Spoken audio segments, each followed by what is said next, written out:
এই যে সকলে মানে মানুহৰ হকে ওলাই আহিছে, অসমৰ হকে আগবাঢ়ি আহিছে, এইবোৰ জুবিন দাৰে আদৰ্শ নহয় জানো?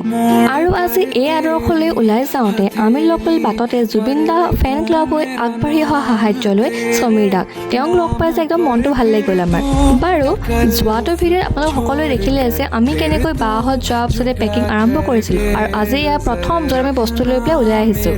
আৰু প্ৰথমে আমি আহিলোঁ বানমুখলৈ। তাতে বহুত গাড়ী গৈছে বস্তু লৈ পেলাই, কিন্তু আমি বিচাৰিছিলোঁ যে এনেকুৱা মানুহখিনি পাওঁ যিখিনি মানুহে ভালকৈ পোৱা নাই বস্তু, তেওঁলোকে পোৱাটো আমি বিচাৰিছিলোঁ। সেইকাৰণে আমি দাদাজনৰ লগত কণ্টেক্ট কৰিলোঁ। তেওঁ নাও লৈ আহিছে বহুত দূৰৰ পৰা। আমি বহুতখিনি সময় ৰ'বলগীয়া হ'ল ৰাস্তাতে, কাৰণ নাওখন লৈ বহুত দূৰ আহিছে তেওঁ, আৰু লগত আৰু এখন নাও লৈ আহিছে আমাৰ ওচৰলৈ। তেওঁলোকে অনা নাও দুখন বহুত সৰু আছিল, যাৰ কাৰণে আমি লগত যাব নোৱাৰিলোঁ, কাৰণ বস্তুখিনি যদি দিয়ে নপঠাওঁ আমি গৈ কি লাভ হ'ব। সেইকাৰণে আমি তেওঁলোকক বহুত বিশ্বাস কৰি দুখন গাঁৱৰ কাৰণে নাৱত বস্তু দি পঠিয়ালোঁ। আৰু এই চেগতে ময়ো নাৱত উঠিলোঁ, কাৰণ মই নাৱত উঠি পোৱা নাই। এইখিনি বস্তু ইয়াত গতাই আমি গ'লোঁ পাণবেচা লুৰুকিলৈ।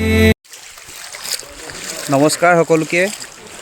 আমি য'ত সাহাৰ্য নোপোৱা এনেকুৱা ভিতৰুৱা অঞ্চল বিচাৰি বৰ্তমান আহি পালোহি পাণবেচা। এখন পাণবেচা হাইস্কুল, এখন প্ৰাইমেৰী স্কুল। ইয়াৰ ভিতৰত কেইবাখনো গাঁও আছে, লুৰুকি এনেকৈ কিবাকিবি।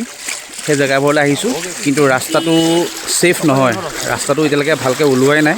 আমি মানে আগবাঢ়িব নোৱাৰিলোঁ। তাতে আকৌ আমাৰ পাছতে বহুত গাড়ী ৰখি গ'ল পানীৰ বাবে, কিন্তু তাতে ডাঙৰ গাড়ীও বহুত আছিল। সেইকাৰণে আমাৰ চিনাকি গাড়ীও তাতে পালোঁ। তাতে আমি বস্তুখিনি দি দিলোঁ, যিখিনি বস্তু আমাৰ বাচি গৈছিল ইয়াত বানমুখত দিয়াৰ পৰা, সেইখিনি বস্তু আমি তাতে দি দিলোঁ। আৰু বহুত গাড়ী গৈছে তাতে। জুবিন ফেন ক্লাবৰ পৰা চাগে 4খনমান গাড়ী আহিছে। মানে পানীৰ মাজতো গাড়ীবোৰ যাবলৈ সক্ষম হৈছে, কিন্তু আমাৰ গাড়ীখন ইমানখিনি সক্ষম নহ'লে, সেইকাৰণে আমি নগ'লোগৈ। আৰু বাকী দুখনমান গাড়ীও ঘূৰিবলগীয়া হ'ল, সৰু সৰু ধৰক পাৰ্চনেল গাড়ীবোৰ। তেওঁলোকো পানীৰ বাবে আগবাঢ়িব নোৱাৰিলে, আৰু আমাৰ লগতে তেওঁলোকো ঘূৰি দিলে। আৰু বাটতে আমাক এঘৰ মানুহে ৰখাই চৰবতো খাবলৈ দিলে। বহুত ভাল লাগিল যে এনেকৈ গৰমত ইমান মানুহে অহা যোৱা কৰি তাতে যে পানী গিলাচ কোনোবাই সুধিছে, সেয়াই বহুত ডাঙৰ কথা। তাৰ পৰা উভতি অহাৰ পাছত আমাৰ যিমানখিনি বস্তু আছিলে পেকিঙৰ, তাৰ পৰা আমি অলপ টোপোলা উঠালোঁ। আৰু আমাৰ গাঁৱতো পানীয়ে বহুতখিনি হানি কৰিছিল। মই দেখিছোঁ চাগে, মই আগৰ ভিডিঅ'ত পানীৰ কথা দিছোঁ, আমাৰ গাঁৱত কেনেকৈ পানী হৈছিল। এতিয়া পানীখিনি ওলালে যদিও মানুহখিনি মানে কাম কাজ নাই, বহুত দিগদাৰ হৈছিল। সেইকাৰণে আমি ওচৰৰে 30 ঘৰমান মানুহত চাগে আমি আমাৰ যিখিনি ভাগ আছিলে সেই ভাগ কেইটামান বিলাই দিলোঁ। 30 নহ'বগৈ চাগে দেই, 25 ঘৰৰ মানুহক দিলোঁ নেকি, কাৰণ পানী বহুতৰে ঘৰৰ পৰা ওলালে। তো যিখিনি ঘৰত একেবাৰে অৱস্থাটো বেয়া, তেওঁৰ লগতে আমি দিলোঁগৈ। আৰু দি পেলাই এতিয়া আমি নেক্সট আকৌ আৰম্ভ কৰিছোঁ ভাত পানী খাই আমাৰ পেকিঙৰ কাম। আৰু বাকী আমি নেক্সট ক'ত গ'লোঁ মই সেইটো আগলৈ দেখাই থাকিম।